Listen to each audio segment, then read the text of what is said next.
ഏവർക്കും വണക്കം, നമസ്കാരം, സ്വാഗതം. ഇന്ന് പലരെയും എക്കാലത്തും ചിന്താക്കുഴപ്പത്തിലാക്കുകയും ചിലരെയൊക്കെ ഞെട്ടിപ്പിക്കുകയും ചെയ്ത യേശുവിൻ്റെ ഒരു പ്രസ്താവന അല്പം സാവകാശത്തിൽ എവരുമൊത്ത് പരിഗണിക്കുകയാണ് ഉദ്ദേശം. ഇങ്ങനെയുള്ള വിഷയങ്ങൾ സാധാരണ വചന ശുശ്രൂഷയിൽ കൈകാര്യം ചെയ്യപ്പെടാത്തത് കൊണ്ട് തന്നെ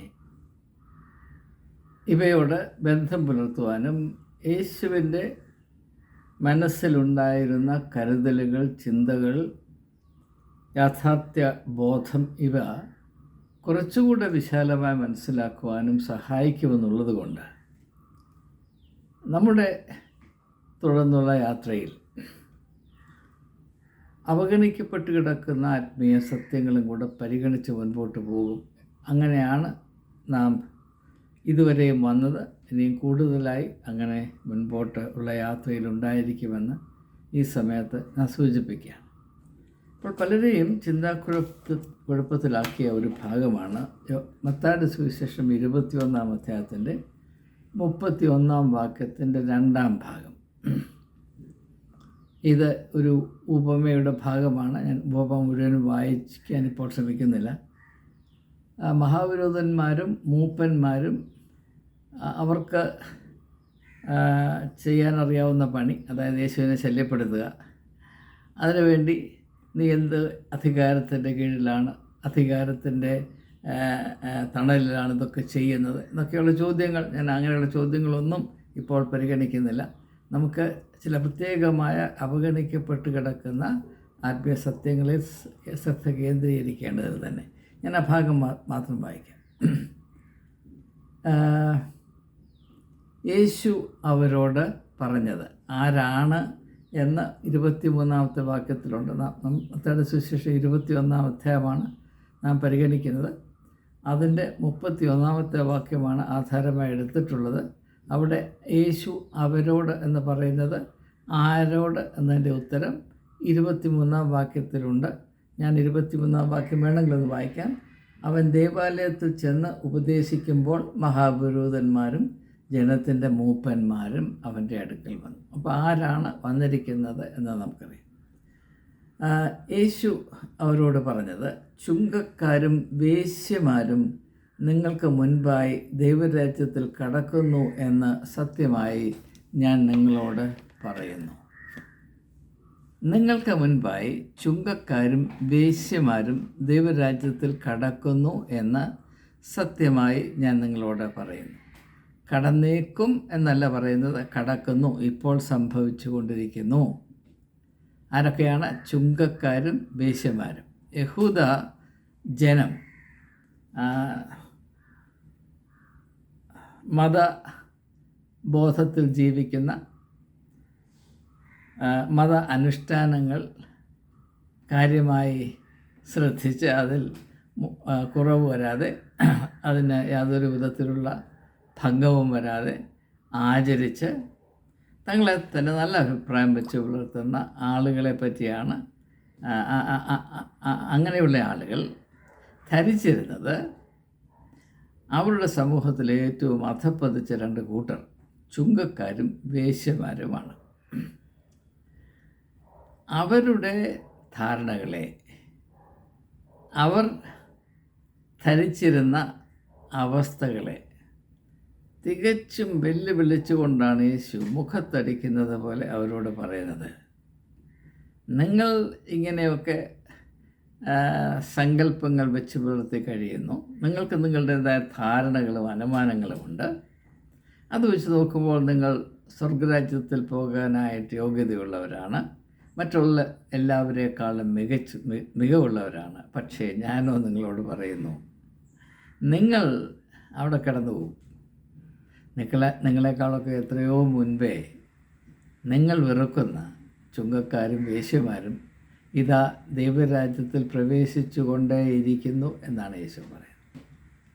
ഇത് പല ആളുകളെയും ചിന്താക്കുഴപ്പത്തിലാക്കുന്നുണ്ടെങ്കിലും ആരും അത് വെളിയിൽ പറയാറില്ല.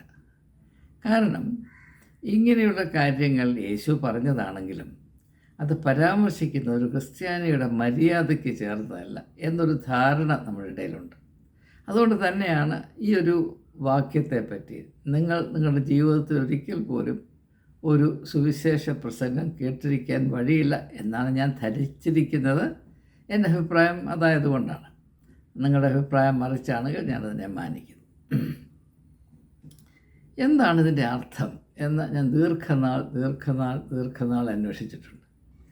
നിങ്ങളും അതുപോലെ ചെയ്തിരിക്കും എന്നാണ് എൻ്റെ പ്രത്യാശ. അങ്ങനെയെങ്കിൽ നമ്മുടെ തുടർന്നുള്ള പരസ്പര സഹകരണത്തിൽ നിർവഹിച്ചുകൊണ്ടേയിരിക്കുന്ന ഈ അന്വേഷണം കുറച്ചുകൂടെ സുഗമമാകും എന്നത് എൻ്റെ ഒരു ആശ്വാസമാണ്. നമുക്ക് ഇതിൻ്റെ അർത്ഥം ഒന്ന് മനസ്സിലാക്കാൻ ശ്രമിക്കാം. ഇവിടെ 2 കൂട്ടരെ യേശു ഒന്ന് താരതമ്യപ്പെടുത്തി പ്രസ്താവിക്കുകയാണ്.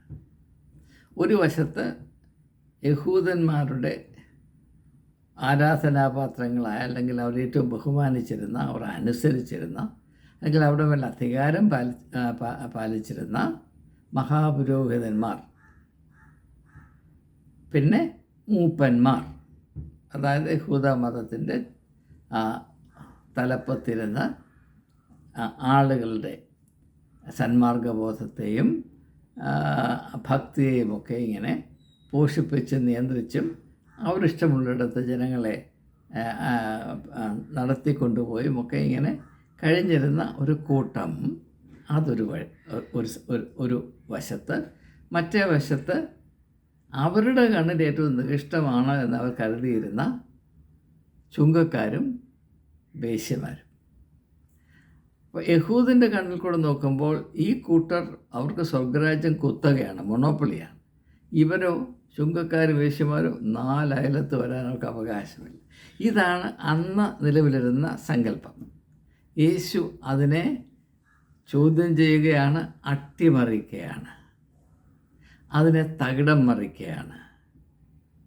അവർ വിശ്വസിച്ചിരുന്നതിന് നേരെ ഘടകവിരുദ്ധം അടിവരയിട്ട് പ്രഖ്യാപിക്കുകയാണ്. നിങ്ങൾ അവിടെ കടന്നു പോകും, നിങ്ങൾ വെറുക്കുന്ന ചുങ്കക്കാരും വേശ്യമാരും സ്വർഗരാജ്യത്തിൽ പ്രവേശിക്കും. അപ്പോൾ ഇത് വ്യക്തമാണല്ലോ എന്തുകൊണ്ടാണ് അങ്ങനെ പറഞ്ഞത്. യേശു ചുമ്മാതെ പറഞ്ഞാണോ? ഒരു സ്റ്റൈലിനങ്ങ് പറഞ്ഞതാണോ? അല്ലെങ്കിൽ ഏതാണ്ട് മൂഡ് ഓഫ് ആയിരുന്നപ്പോൾ അങ്ങനെ പറഞ്ഞതാണോ? മൂഡ് സ്വിങ് എന്നൊക്കെ നമ്മൾ പറയത്തില്ലേ, അതാണോ? അല്ല.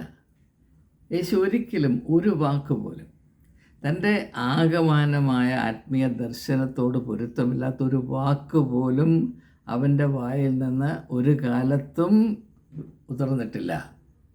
അതുകൊണ്ട് ഇതിൽ നിശ്ചയമായും ശ്രദ്ധേയമായ ഒരാശയമുണ്ട് എന്നത് തീർച്ചയാണ്.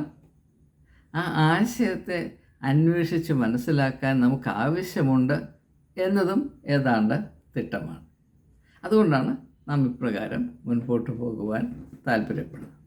ഇത് മനസ്സിലാകണമെങ്കിൽ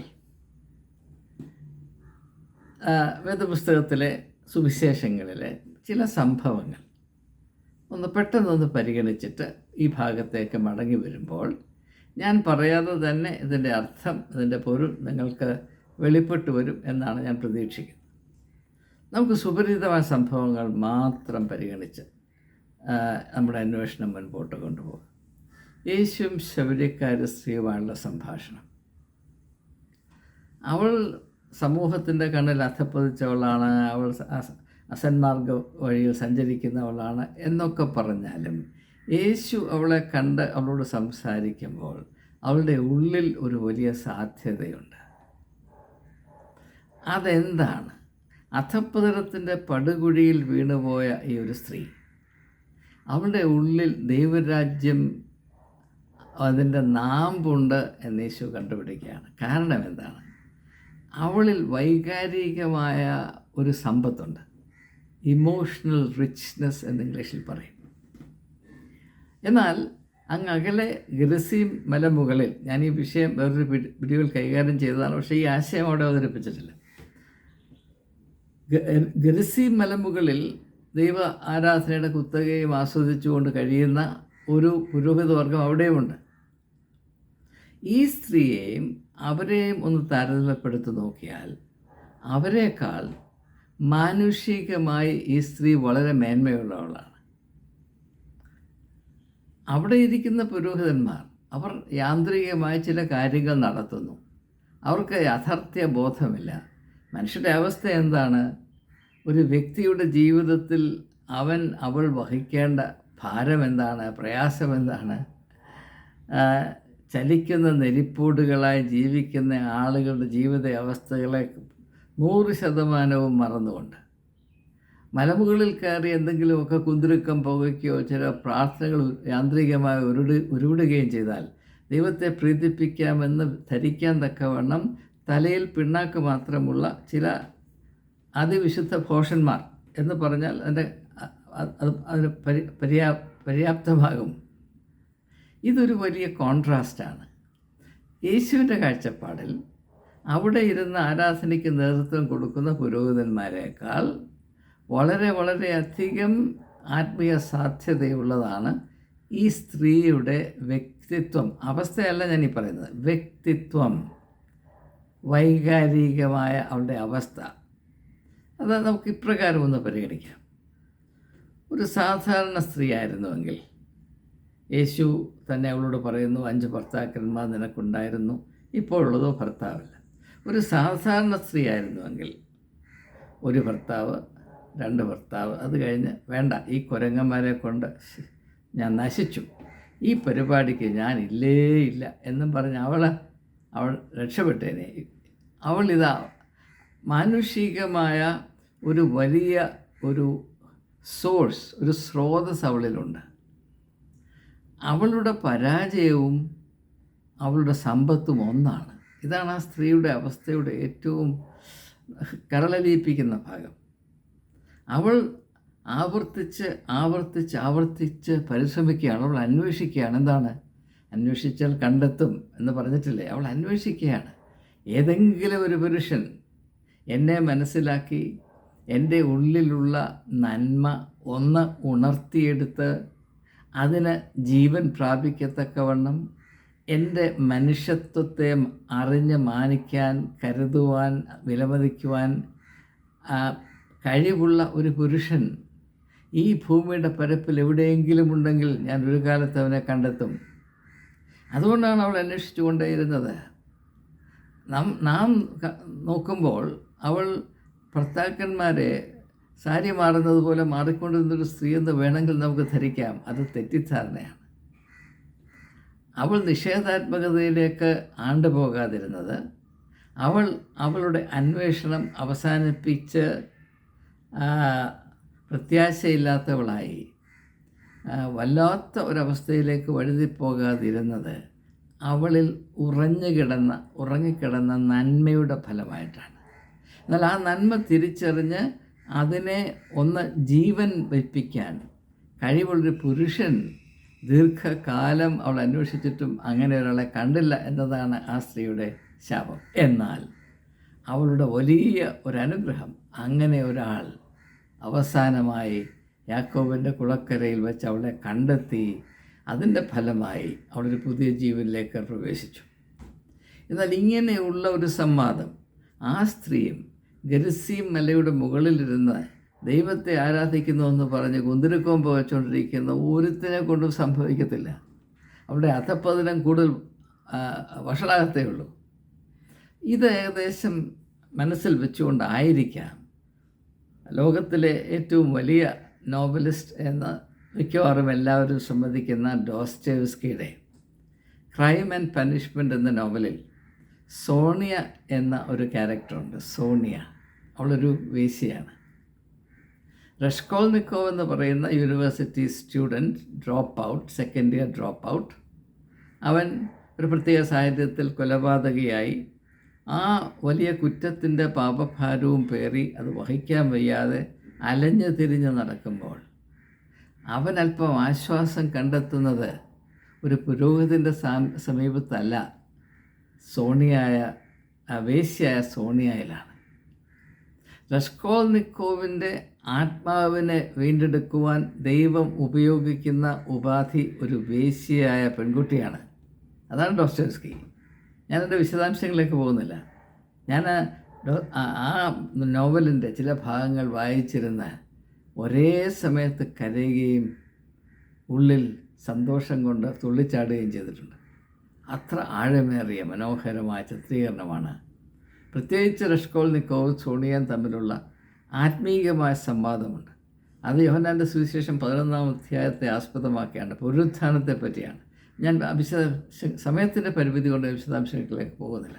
അതിമനോഹരമായ ചിത്രീകരണം. അപ്പോൾ ദോസ്റ്റോയെവ്സ്കി ഈ ഒരു യാഥാർത്ഥ്യം തിരിച്ചറിഞ്ഞു. യേശു പറഞ്ഞത് ദോസ്റ്റോയെവ്സ്കിക്ക് മനസ്സിലായി. അതായത് നിർവികാരമായി യന്ത്രങ്ങളെപ്പോലെ അതുവിധം ജൽപ്പിച്ചുകൊണ്ടിരിക്കുന്ന പുരുഷന്മാരെക്കാൾ, പുരോഹിതന്മാരെക്കാൾ സമൂഹത്തിൻ്റെ കണ്ണിൽ അധപ്പതിച്ചു അവൾ കല്ലെറിഞ്ഞ് കൊല്ലപ്പെടാൻ മാത്രം യോഗ്യതയുള്ളവരാണ് എന്ന് ധരിച്ചിരിക്കുന്ന ഒരു വ്യക്തിയുടെ ഉള്ളിൽ ദൈവരാജ്യത്തിൻ്റെ നീരുറവുകൾ ഉണ്ട് എന്നത് കണ്ടുപിടിക്കണമെങ്കിൽ അത് യേശുവിന് മാത്രമേ കഴിയുകയുള്ളൂ. അങ്ങനെ മറ്റൊരു ദൃശ്യം പരിശോധിക്കാം. ലൂക്കോസിൻ്റെ സുവിശേഷം 7-ാം അധ്യായത്തിൽ യേശു ശിമോൻ എന്ന് പറയുന്ന പരീശൻ്റെ വീട്ടിൽ ആഹാരം കഴിക്കാനായിട്ട് ക്ഷണിക്കപ്പെടുന്നുണ്ട്. അവൻ പരീശനാണ്. പരീശൻ്റെ പണിയെ പഠിച്ചിട്ടുള്ളൂ, പഠിച്ചവൻ പാടുകയുള്ളൂ. യേശുവിനെ അവൻ്റെ തലത്തിൽ സ്വീകരിച്ചു. എന്നാൽ അതിൽ നിന്ന് തുലവും വ്യത്യസ്തമായി പേരില്ലാത്തൊരു സ്ത്രീ അവിടെ കടന്നു വന്ന് യേശുവിൻ്റെ കാൽപാദങ്ങളുടെ കണ്ണുനീരുകൊണ്ട് കഴുകുകയും അവൻ്റെ കാൽപാദങ്ങളുടെ മുടി കൊണ്ട് തുടയ്ക്കുകയും ചെയ്യുകയാണ്. അപ്പോൾ ഇത് കണ്ടിട്ട് പരീശനായ ശിമോൻ അസൂയപ്പെടുകയാണ്. അവൻ ധർമ്മരോഷം അനുഭവിക്കുകയാണ്. നിങ്ങൾ ആ രണ്ടുപേരെയും ഒന്ന് താരതമ്യപ്പെടുത്തി നോക്കും. ആരാണ് യഥാർത്ഥത്തിൽ മനുഷ്യത്വമുള്ളത്? ആ പരീശനായ ശിമോനാണോ, പാപിനി എന്ന സമൂഹം മുദ്ര കുത്തി വെച്ചിരുന്ന, കണ്ടാൽ ആളുകൾ കാർക്കിച്ച് തുപ്പിക്കൊണ്ടിരുന്ന ആ സ്ത്രീ? ഇവർ തമ്മിൽ ആരാണ് കൂടുതൽ മനുഷ്യത്വമുള്ളവർ? ഇത് നാം ചിന്തിക്കേണ്ടത് തന്നെയാണ്. കാരണം ഇതൊക്കെ അന്ന് യേശു പറഞ്ഞ് പഠിപ്പിച്ചിട്ടും ഇന്നും നമ്മെ സംബന്ധിച്ചിടത്തോളം ഇങ്ങനെയുള്ള നല്ല ഡ്രസ്സൊക്കെ ഇട്ട് നടക്കുന്ന വൈക്കോൽ തുറുക്കളാണ്, വൈക്കോൽ തുരുത്ത്, ഹെയ്സ്റ്റാക്സ്, തുറുകളാണ്, വൈക്കോൽ കൂമ്പാരങ്ങളാണ് സ്വർഗത്തിലെ ഏറ്റവും വലിയ സെയിൻറ്റ്സ്, പുണ്യാളന്മാരെന്നാണ് നാം ഇന്നും ധരിച്ചിരിക്കുന്നത്. അപ്പോൾ ഇത് ഇവരുള്ള വ്യത്യാസം എന്താണ്? ആ സ്ത്രീയെ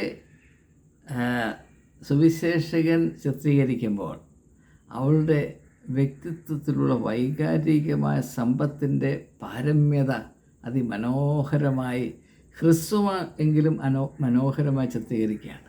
അവളുടെ ഉള്ളിലുള്ള വൈകാരികമായ വലിയ വലിയ സമ്പത്ത്. നമുക്ക് മറ്റൊരു ഉദാഹരണം കൂടെ ശ്രദ്ധിക്കാം. ലൂക്കോസിൻ്റെ സുവിശേഷം 18-ാം അധ്യായത്തിൽ യേശു പറഞ്ഞ രൂപമയുണ്ട്. അതിൽ ഒരു പരീശനും ഒരു ചുങ്കക്കാരനും ദേവാലയത്തിൽ പ്രാർത്ഥിക്കാൻ പോകുന്നു. അവരെപ്രകാരമാണ് പ്രാർത്ഥിച്ചതെന്നൊക്കെ നമുക്കറിയാം. യേശു അവസാനം ചോദിക്കുന്ന ചോദ്യമുണ്ട്: ഇവരിൽ ആര് നീതീകരിക്കപ്പെട്ട് ഭവനത്തിലേക്ക് തിരിച്ചുപോയി? തീർച്ചയായും ചുങ്കക്കാരൻ. അപ്പോൾ സമൂഹത്തിൻ്റെ സങ്കല്പങ്ങളെ വെല്ലുവിളിക്കുന്ന ഒരു സമീപനം യേശുവിലുണ്ട് എന്നത് നാം പ്രത്യേകം തിരിച്ചറിയണം. ഈ ചുങ്കക്കാരനും ഈ പരീശനും തമ്മിലുള്ള വ്യത്യാസം എന്താണ്? ചുങ്കക്കാരനെ അവിടെ ചിത്രീകരിക്കുമ്പോൾ അവൻ്റെ വൈകാരികമായ സമ്പത്തിലാണ് ഏറ്റവും ഊന്നൽ കൊടുത്തിരിക്കുന്നത്. പരീശനോ യാതൊരു വികാരവുമില്ലാതെ ലോകത്തിൽ നല്ലവരായ ആരെയെങ്കിലും കാണുന്ന താല്പര്യമുണ്ടെങ്കിൽ ദൈവം എന്നെ ഒന്ന് നോക്കിക്കോളൂ എന്ന വിധത്തിലാണ് അദ്ദേഹം സംസാരിക്കുന്നത്. അത് തികച്ചും അവൻ്റെ ഹൃദയം കല്ലാണ്. അവരിൽ നിന്ന് മൃദുലമായ ഒരു വികാരങ്ങളും മാനുഷികമായ ഒരു ഗുണങ്ങളും പ്രതീക്ഷിക്കാൻ സാധ്യമല്ല. പക്ഷേ അവനെ അങ്ങനെ ആക്കിത്തീർത്തത് അവൻ ഏത് കൂട്ടത്തിൽപ്പെട്ടിരിക്കുന്നു, ഏത് പ്രവൃത്തി നിർവഹിക്കുന്നു, ഏത് സിസ്റ്റത്തിനകത്ത് അവൻ അകപ്പെട്ടിരിക്കുന്നു എന്നതും കൂടെ ആസ്പദമാക്കിയാണ്. അവൻ്റെ ഉള്ളിലെ മനുഷ്യത്വത്തെ കാലക്രമേണ ശ്വാസം മുട്ടിച്ച് കൊന്നത് അവനായിരിക്കുന്ന ആ ഒരു വ്യവസ്ഥിതിയാണ് എന്നും കൂടെ നാം ഓർക്കേണ്ടി വരും. അവസാനമായി ഒരു ഉദാഹരണം കൂടെ നമുക്ക് പരിശോധിച്ച് മുൻപോട്ട് പോകാം. ലൂക്കോസിൻ്റെ സുവിശേഷം നാം 18-ാം അധ്യായം കണ്ടു. 19-ാം അധ്യായത്തിലാണ് നിക്കോദിമോസിൻ്റെ ചിത്രീകരണമുള്ളത്. നിക്കോദീമോസ് അല്ല, സക്കായി എന്തുകൊണ്ടാണ് യേശുവിനെ കാണുവാനായി അവൻ്റെ ഭവനത്തിൽ നിന്ന് ഇറങ്ങി ഓടി ഒരു അത്തിവൃക്ഷത്തിൽ കയറിയിരുന്നത്, ഒരു കാട്ടത്തിൽ കയറിയിരുന്നത്? അവൻ്റെ ഉള്ളിൽ ആരും ഒരിക്കലും തിരിച്ചറിയാതിരുന്ന വൈകാരികമായ ഒരു നല്ല ഖനിയുണ്ടായിരുന്നു, ഗോൾഡ് മൈൻ ഉണ്ടായിരുന്നു. അത് തിരിച്ചറിയുവാൻ യേശുവിന് മാത്രമേ കഴിഞ്ഞുള്ളൂ. അതുകൊണ്ടാണ് യേശു പറയുന്നത്, സഖായി വേഗം ഇറങ്ങി വന്നീ അവിടെ ഇരിക്കേണ്ടവനല്ല. നിൻ്റെ ഉള്ളിലുള്ള നന്മ അതൊരിക്കലും ആരും തിരിച്ചറിഞ്ഞില്ല, നീ പോലും അത് അറിഞ്ഞില്ല. അത് ഒന്ന് പ്രവർത്തിച്ച് അതിൻ്റെ മാഹാത്മ്യം തിരിച്ചറിയുവാൻ നിനക്ക് ജീവിതത്തിൽ ഒരിക്കലും അവസരം ലഭിച്ചില്ല, നീ അതിനെ കൂട്ടാക്കിയിട്ടുമില്ല. എന്നാൽ നീ ഇങ്ങനെ ഇരിക്കേണ്ടവനല്ല. അപ്പോൾ അവനെ അവനാക്കി തീർക്കുവാൻ, ഒരു മനുഷ്യനാക്കി തീർക്കുവാൻ, അവൻ അതുവരെ ചുങ്കക്കാരനായിരുന്നു, ചുങ്കക്കാരിൽ തലവനായിരുന്നു, പക്ഷേ അവനൊരു മനുഷ്യൻ കൂടെയാണ് എന്ന് യേശു അവന് മനസ്സിലാക്കി കൊടുക്കുകയാണ്. മനുഷ്യനാണെങ്കിൽ അവനൊരു വികാരജീവി കൂടെ ആയിരിക്കണം. നമ്മളെ ചെറുപ്പത്തിൽ തൊട്ടേ പഠിപ്പിച്ചിരിക്കുന്നത് മനുഷ്യൻ വികാരം പാടില്ലെന്നല്ലേ. അതിനേക്കാൾ വലിയ ഭ്രാന്ത് ലോകത്തില്ല. മനുഷ്യന് വികാരമില്ലെങ്കിൽ അവൻ ഒന്നിൽ ഒരു കഠാരയായി മാറും, അല്ലെങ്കിൽ ഒരു കാട്ടാനയായി മാറും. ലോകത്തിലേക്ക് ഏറ്റവും അപകടമേറിയ ഒരു ജന്തുവാണ്, നാം പേടിക്കേണ്ട ജന്തുവാണ് വികാരമില്ലാത്ത പുരുഷൻ. അവൻ മനുഷ്യനാകയില്ല. പുരുഷനാണെങ്കിലും സ്ത്രീയാണെങ്കിലും വികാരത്തിൻ്റെ സമ്പത്തില്ലാത്ത ഒരു വ്യക്തി മനുഷ്യനാകയില്ല. അവൻ പുരുഷനാകാം, അവൾ സ്ത്രീയാകാം. രണ്ടുപേരും ഒരിക്കലും മനുഷ്യരായിത്തീരുകയില്ല.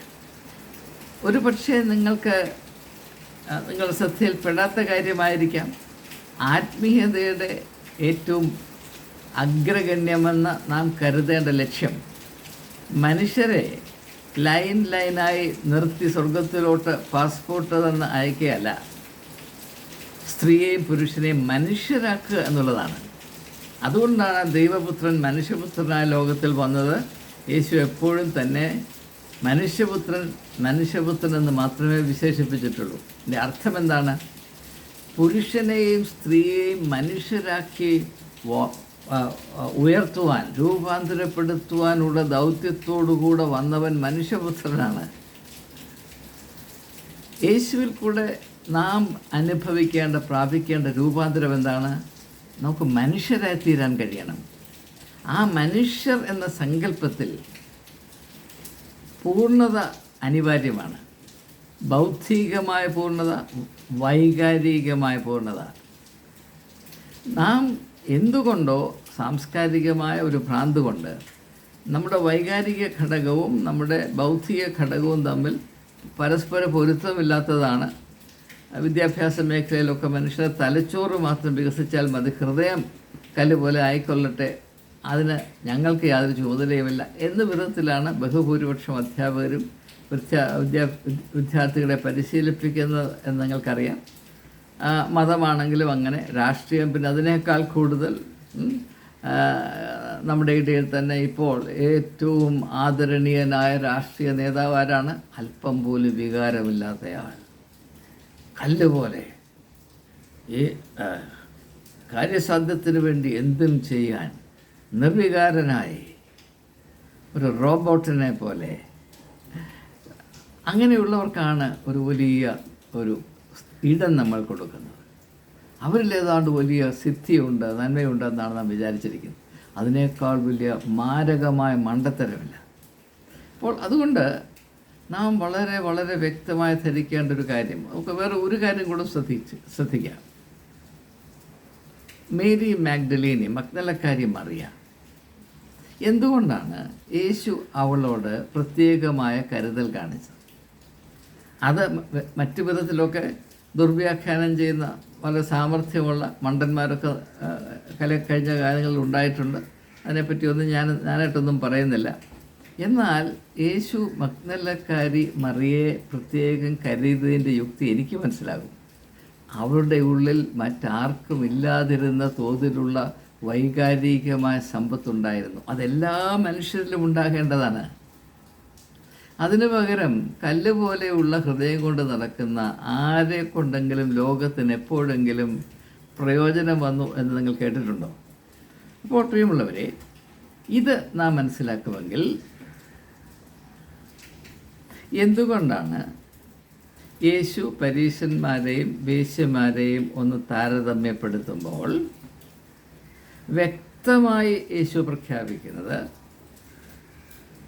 പരീശന്മാരും പുരോഹിതന്മാരും മൂപ്പന്മാരും ദൈവരാജ്യത്തിൽ പ്രവേശിച്ചില്ല എങ്കിലും അവർക്ക് മുൻപേ തന്നെ വേശ്യമാർ ദൈവരാജ്യത്തിൽ ഇതാ പ്രവേശിച്ചുകൊണ്ടേയിരിക്കുന്നു എന്ന് യേശു അസന്നിഗ്ധമായി പ്രഖ്യാപിക്കുന്നത് വെറുതെ പ്രകോപിപ്പിക്കാൻ മാത്രം പറഞ്ഞ ചില വാക്കുകളല്ല, ഒരു യാഥാർത്ഥ്യത്തെ അടിവരയിട്ട് യേശു നമ്മുടെ ശ്രദ്ധയിൽപ്പെടുത്തുകയാണ്. അതെന്താണ്? നാം മനുഷ്യരായിത്തീരണം. മനുഷ്യരെന്ന് പറയുന്ന അത്ഭുത പ്രതിഭാസത്തിൻ്റെ സാധ്യതകളിലേക്ക് നമുക്കൊന്ന് വളരുവാൻ കഴിയണം. ഞാൻ ഈ മാനദണ്ഡം വെച്ച് എന്നെ അളക്കുമ്പോൾ പ്രിയമുള്ളവരെ, ഞാൻ സത്യമായി നിങ്ങളോട് പറയുന്നു, എന്നിലുള്ള പോരായ്മകൾ കണ്ട് ഞാൻ ഞെട്ടിപ്പോവുകയാണ്. ഞാൻ ബൗദ്ധികമായി വളരെ വളരുവാൻ ശ്രമിച്ച നന്നായി അധ്വാനിച്ച വ്യക്തിയാണ്. പക്ഷേ ഒരു കാലഘട്ടം വന്നപ്പോൾ എനിക്ക് മനസ്സിലായി ഇതിനകത്തൊരു അപകടം കൂടെയുണ്ട്.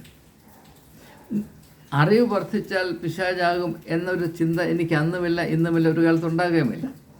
അറിവിനകത്ത് സാത്താനുണ്ട് എന്ന് പറഞ്ഞ് പഠിപ്പിക്കുന്ന മണ്ടത്തരം അത് ഒരു വിധത്തിലും എനിക്ക് സ്വീകാര്യമില്ല. പക്ഷേ നാം നമ്മുടെ തലച്ചോറിനെ വികസിപ്പിക്കാനായി ശ്രമിക്കും തോറും നമ്മുടെ ഹൃദയം നാം മറന്നു പോകുന്നുവെങ്കിൽ, തലച്ചോറും ഹൃദയവും രണ്ട് വഴിക്ക് സഞ്ചരിക്കാൻ തുടങ്ങിക്കഴിഞ്ഞാൽ പിന്നെ നമ്മുടെ വ്യക്തിത്വം കൊണ്ട് ആളുകൾക്ക് അപകടമേ ഉണ്ടാകുകയുള്ളൂ. ആർക്കും യാതൊരു പ്രയോജനവും ഉണ്ടാകുകയില്ല എന്ന് മാത്രമല്ല, സകല അബദ്ധങ്ങളും ഉണ്ടാകും. അതിൻ്റെ ഒരു ചെറിയ സൂചന നല്ല ശമരിയക്കാരൻ്റെ ഉപമയിലുണ്ട്. ഒരു മനുഷ്യനവിടെ മുറിവേറ്റ് കിടക്കുകയാണ്. അവിടെ ഒരു പുരോഹിതനും ലേവ്യനും വരുന്നു. അവർക്ക് രണ്ടുപേർക്കും ഇല്ലാത്തത് തലച്ചോറല്ല, അവർക്ക് രണ്ടുപേർക്കും ഇല്ലാത്തത് ഹൃദയമാണ്. ഹൃദയം അവിടെ ശമര്യക്കാരൻ ആ മുറിവേറ്റ് കിടക്കുന്ന മനുഷ്യനോട് പ്രതികരിക്കുന്ന വിധം വർണ്ണിക്കുമ്പോൾ അവിടെ പറയുന്നത് അവന് മുറിവേറ്റ് കിടന്നവനോട് അനുകമ്പ തോന്നി എന്നുള്ളതാണ്. കമ്പാഷൻ എന്ന് പറഞ്ഞാൽ വികാരമുള്ളവർക്ക് മാത്രമേ ഈ സഹാനുഭൂതി ഉണ്ടാകുകയുള്ളൂ. വൈകാരികമായി മരിച്ചൊരു വ്യക്തിക്ക് എങ്ങനെയാണ് അനുകമ്പ ഉണ്ടാകുന്നത്? വൈകാരികമായി മരിച്ചൊരു വ്യക്തിക്ക് എങ്ങനെയാണ് സ്നേഹിക്കാൻ കഴിയുന്നത്? വൈകാരികമായി മരിച്ച ഒരു വ്യക്തിക്ക് എങ്ങനെയാണ് സത്യത്തെ സാക്ഷീകരിക്കാൻ കഴിയുന്നത്, നീതിക്ക് വേണ്ടി നിലപാടെടുക്കാൻ കഴിയുന്നത്?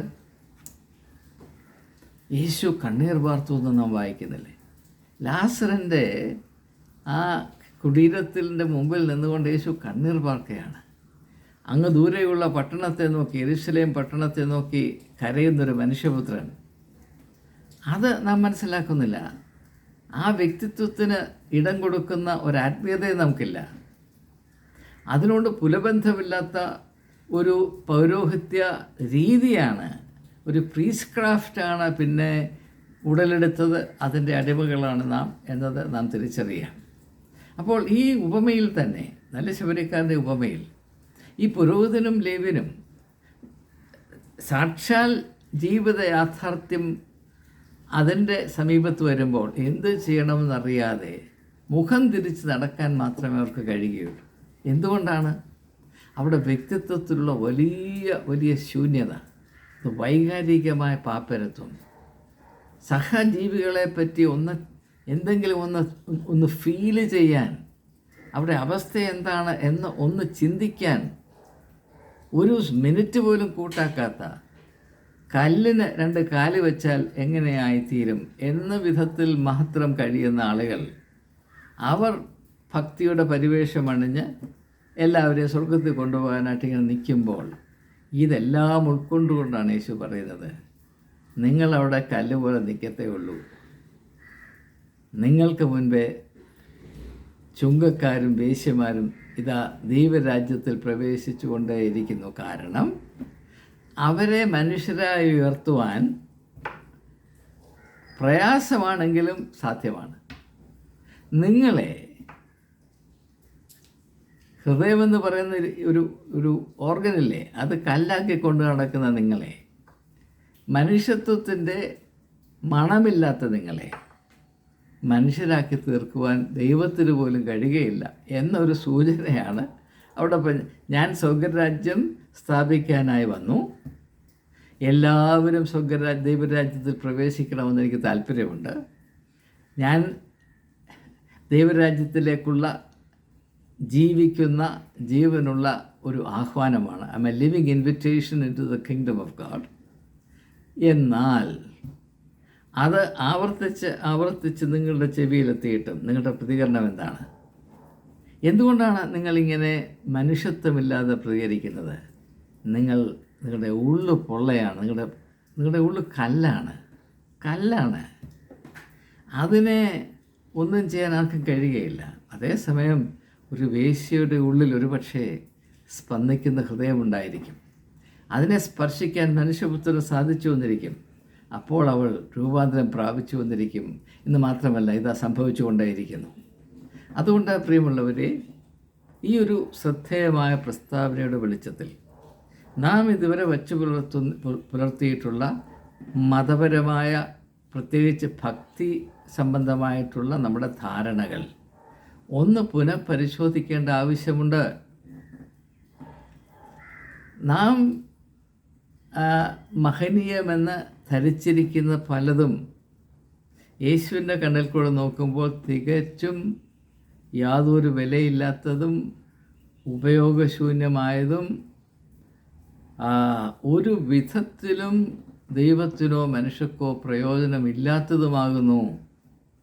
എന്നാൽ അങ്ങനെയുള്ളതിനാണ് നാം ഏറ്റവും വില കൊടുക്കുന്നത്. യേശു എന്തിനൊക്കെ വില കൊടുക്കാതിരുന്നുവോ അതിന് മാത്രമാണ് നാം ഏറ്റവും കൂടുതൽ വില കൊടുക്കുന്നത്. അതിൻ്റെ ലിസ്റ്റ് ഞാനിപ്പോൾ അവതരിപ്പിക്കുന്നില്ല, നിങ്ങൾക്ക് അതിനെപ്പറ്റി അറിയാം.